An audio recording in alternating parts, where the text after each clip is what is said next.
Caros amigos, tudo bem? Meu nome é Renato Serra e essa é a Reciclagem Democrática. Mesmo com o feriado aí no meio da semana, foi uma semana tumultuada, declarações maldadas, problemas de toda a ordem, gracinhas dos ministros, quer dizer, coisas assim de toda... Assim, a variedade de assuntos é muito grande. Eu peguei aí os principais, né? E vamos nessa, né? Afinal de contas, eu queria agradecer a você, né? Que tem assistido meu vídeo, tem incentivado eu a fazer esses vídeos. Queria pedir a você lá o tal do triplo C, né? Curta, comente, compartilhe. Divulgue o máximo possível esse canal aí para o máximo de amigos que você tenha, porque é isso aí, a gente tem que estar discutindo, tem que estar conversando, tem que estar analisando o que está acontecendo para a gente não ser pego de surpresa, tá certo? Bom, dito isso, vamos aos principais assuntos da semana.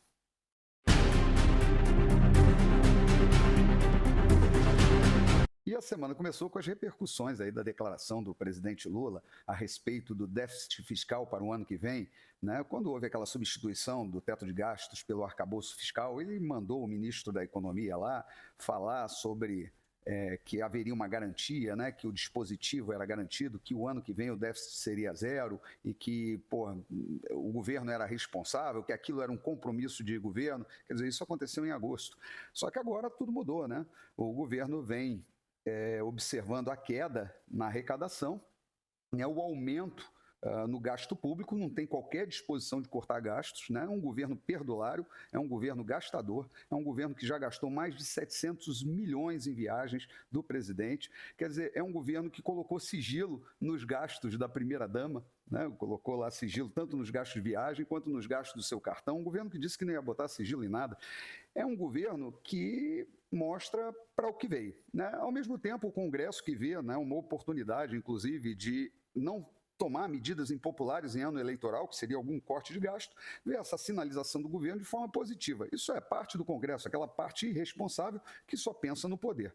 É temeroso, né? É complicado, mas isso ocasionou essa semana uma cena impagável, né? Que foi o ministro da Economia, o ministro da Fazenda, né? O nosso querido Haddad, Taxad, né, mais conhecido até como coletor de impostos, e numa entrevista meio que se estranhar lá com os repórteres, né, estava visivelmente transtornado com as declarações irresponsáveis do presidente, que é o seu chefe. Mas qual a surpresa até aí, né? A verdade é, quanto mais gastar, melhor. Não se fala que é gasto público, né? O presidente para... Não, são investimentos. Esse governo a gente sabe que investe muito mal, né? Que joga dinheiro aí pelo ralo.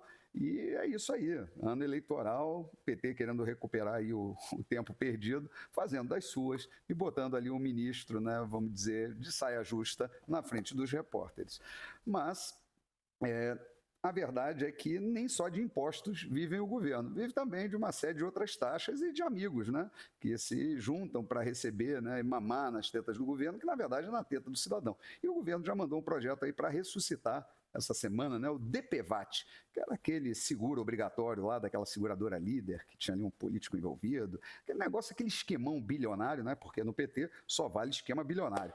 E com isso nós teremos aí mais uma taxa. Fora isso, né, está se já percebendo que a reforma tributária deve gerar o IVA mais caro do mundo. Quer dizer, um IVA que vai chegar, né, que é o tal imposto do valor agregado, que tinha tudo para ser uma diminuição de alíquota, né, vai ter a maior alíquota do planeta, que deve girar lá em torno dos 27,5%. A Hungria, que é a maior taxa hoje, é de 27%. Dá para comparar muito a Hungria com o Brasil, né? Assim, são países, inclusive, muito similares, né? Como é que se faz uma taxação dessa monta num país com tanta pobreza, né? É impressionante. Mas vai lá para os bolsos do governo, né? E o governo, na sua sanha de arrecadação, não vai parar por aí, claramente. Isso é só o início. Já está lá no governo federal tributando, né? Querendo que o pessoal que está com poço lá no Nordeste, né, abriu poços aí durante o governo passado, que pague pelo uso da água.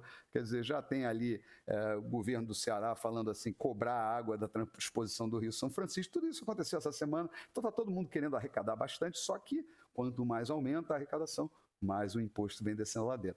Isso é um efeito da tal curva de Laffer, né? Que muitos economistas aí falam, mas a galera não acredita muito, né? Que é mesmo esfolar o povo e que se dane, né? Afinal de contas, quem paga imposto é um empresário, né? E é tudo pelo bem do povo. Bom, enfim.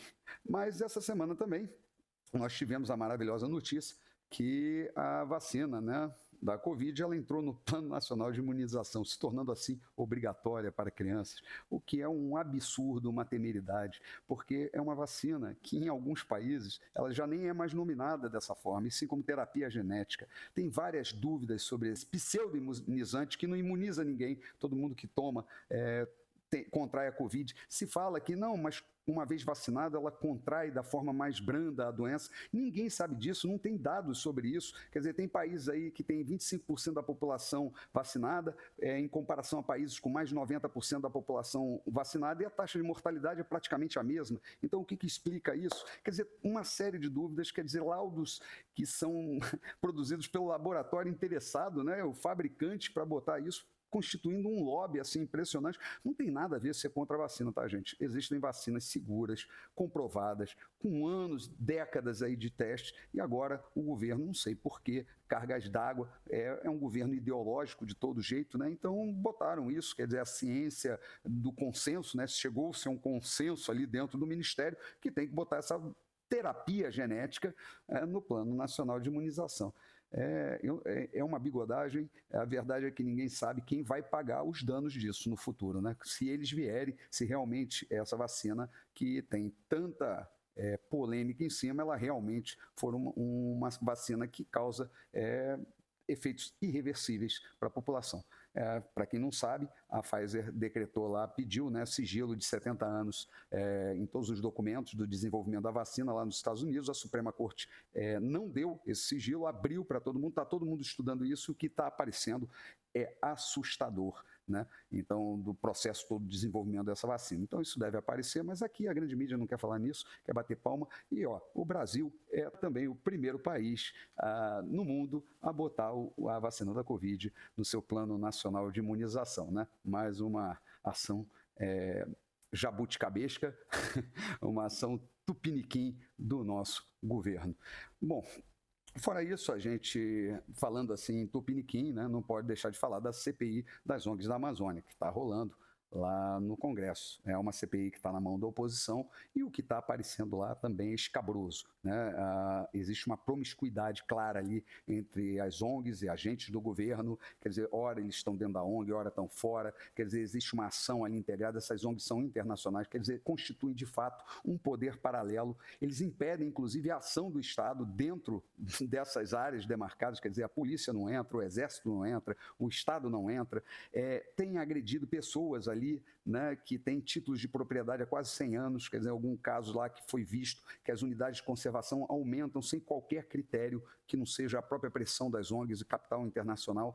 Quer dizer, está havendo ali uma internacionalização da Amazônia sem o uso da força. Quer dizer, na verdade, ela não está vindo de fora para dentro por uma ação, vamos dizer, violenta, uma ação de guerra, não, ela está vindo aqui de dentro para fora com auxílio exatamente dessas entidades de defesa do meio ambiente, que não estão nem aí para a população brasileira, não estão nem aí para o povo, que em cima de uma ideia de preservação do planeta está impedindo que as pessoas sobrevivam com os recursos naturais abundantes daquela região. Quer dizer, e, obviamente, criando ali reservas extrativistas para serem exploradas no futuro pelos países desenvolvidos no momento que houver uma escassez global, né? Então, essa é a grande verdade. A verdade é que nós estamos sendo assaltados e a CPI está lá, está descobrindo isso e está botando isso aí, né, às claras ali, de forma transparente, esse tipo de ação, vamos dizer assim, de lesa pátria.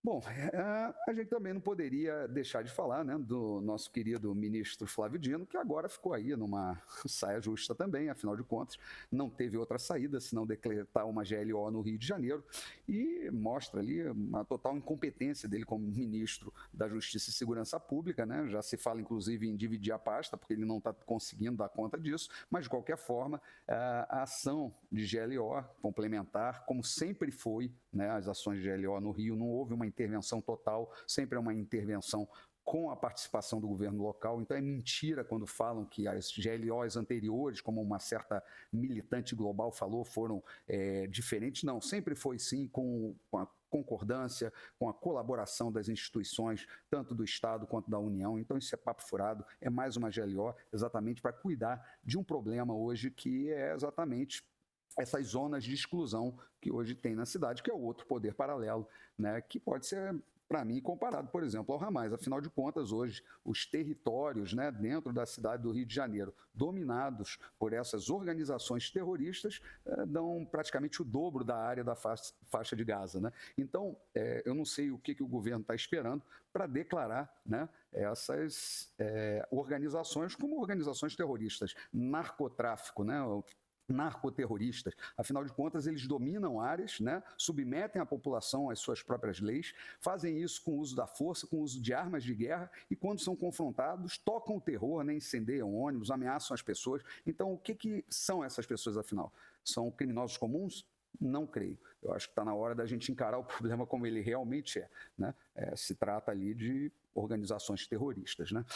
Bom, falando nisso, né, e aí a gente tem que ir um pouquinho lá no STF, que também toca o terror. Essa semana nós ficamos sabendo lá que o nosso querido ministro Dias Toffoli, que é o relator daquele inquérito lá que envolve Alexandre de Moraes, naquela confusão lá no aeroporto na Itália, e que, de maneira surpreendente lá, mesmo sem uma abertura ainda formal do processo, está em fase de inquérito, ele nomeou o Alexandre de Moraes como assistente da acusação. Assim, para a surpresa da PGR, né, e do Ministério Público, que viram aquilo dali como uma coisa esdrúxula. Primeiro que não existe nessa fase do processo, de instrução do processo, não é previsto um assistente de acusação, né? Só se realmente se tornar um processo e houver um julgamento, sim, o juiz pode nomear. Agora, vai nomear a vítima como assistente de acusação?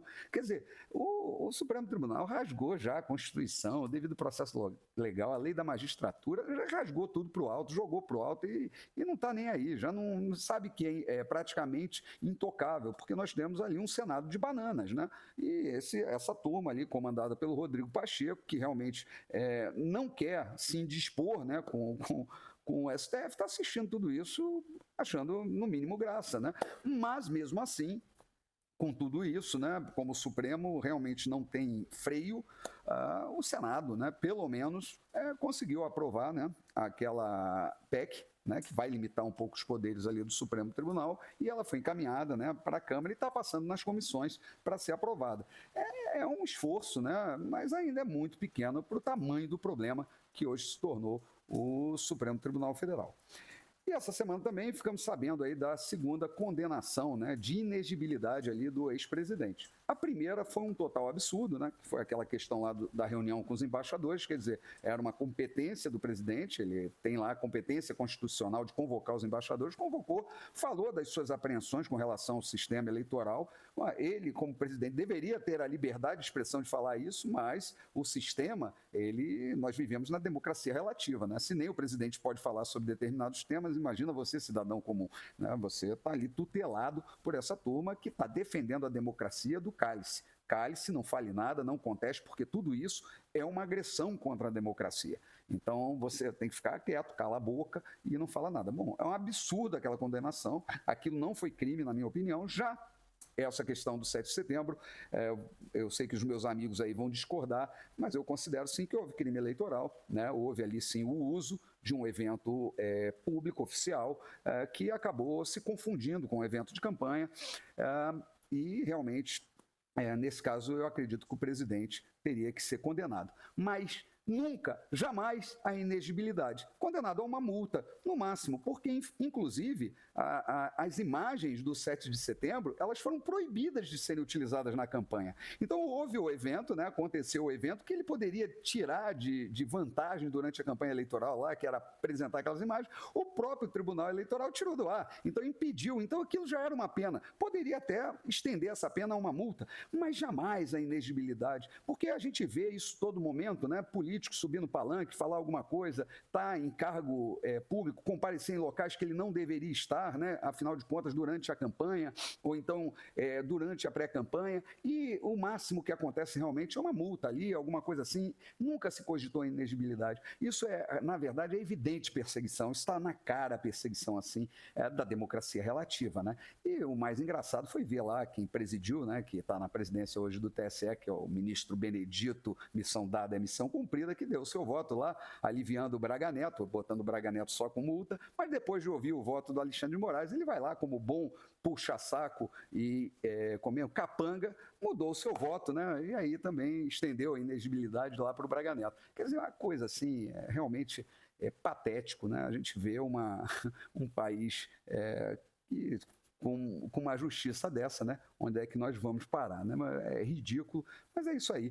É o Brasil que a gente tem, e eu sempre falei, né? Desde o início desse governo, que agora o trabalho era contenção de danos. E com isso eu espero que o Congresso, né? Cada vez se fortaleça mais, né? E realmente enfrente isso tudo, enfrente o que está acontecendo, porque vai precisar de muita força aí para ir lá frente, tá bom? Era isso que eu tinha para falar para vocês. Um grande abraço e até a próxima.